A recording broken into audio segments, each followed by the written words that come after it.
So the conclusion to the whole situation with the occupational therapist is that although I attended, explained the situation, she examined me as much as she possibly could.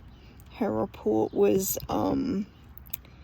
it's clear that she doesn't understand my medical condition or my lifestyle as a whole or the kind of person that I am. Even my support coordinator read the report and agreed we just can't submit it because there's not a single piece of factual information in the report that would be of any use to the NDIS in any regards. She never answered any of the NDIS's questions about my condition. She never put forward any information about my feeding tube needs or my needs for a wheelchair or any of my other needs. She just simply glossed over these things as not really relevant or something we should even worry about. So the report is not something I can submit. In fact, my support coordinator was horrified at the report when she read it because none of it covers any of the reasons to why we had the OT assessment done in the first place. We were having the OT assessment done with the view to getting a new wheelchair, with the view to getting my feeding tube covered, with the view to getting my nails clipped, regularly covered by the NDIS since I can't do these things. We were also requiring, which is the most important reason why we had it done, and the thing that we needed most of all was the assessment to show my needs. And we didn't get that. We didn't get any of it. The real reason for why we had the OT assessment done was to obtain a functional assessment from the OT. But instead of a functional assessment, we got one page of a report that doesn't reflect me, my disability, and my functions at all. It just waffled on and didn't include anything factual and therefore couldn't be submitted to the NDIS. And that's all I needed, was a report that could show my functional assessment and could be submitted to the NDIS. So as a result of it not being a functional assessment, we were unable to submit any of this to the NDIS because the report is outrageous. It doesn't cover any of the key points or any information that would be relevant to the NDIS. But yet we still have to pay for the report.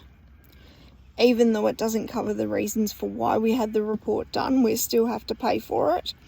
And I am tired of seeing occupational therapists in country areas that take on the case, but then do not do the reports that are needed for the NDIS. And they know that's what they're for because we discuss that before we do them. They take on the case.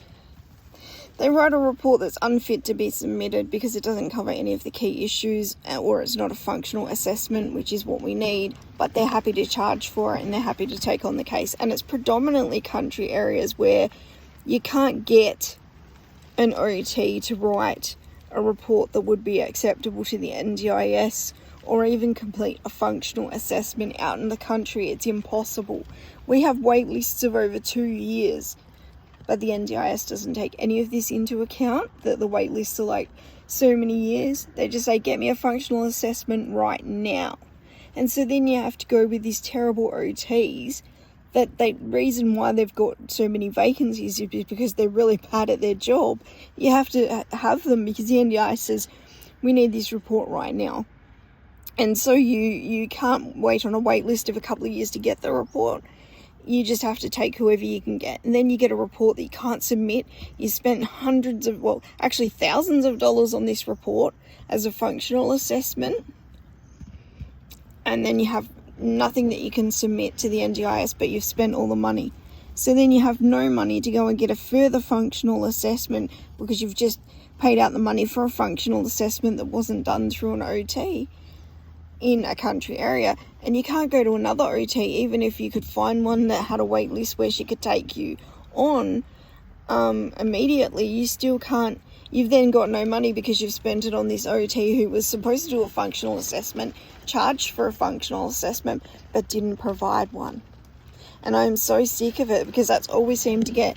The only time I get a functional assessment or get what I've asked for in an actual report that is acceptable to submit to the NDIS is when I go to like an occupational therapist in Melbourne or Sydney or somewhere like that.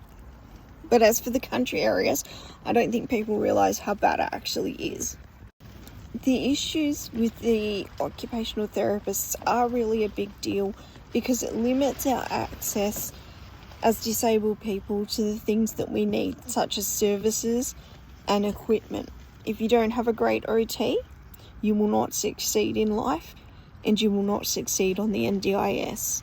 If you don't have a really good occupational therapist who can explain your needs and perform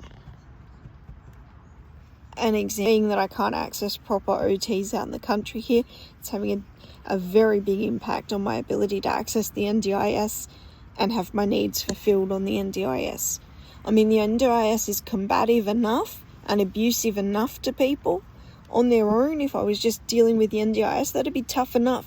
But when you have to deal with bad OTs as well, that's really tough too on top of it.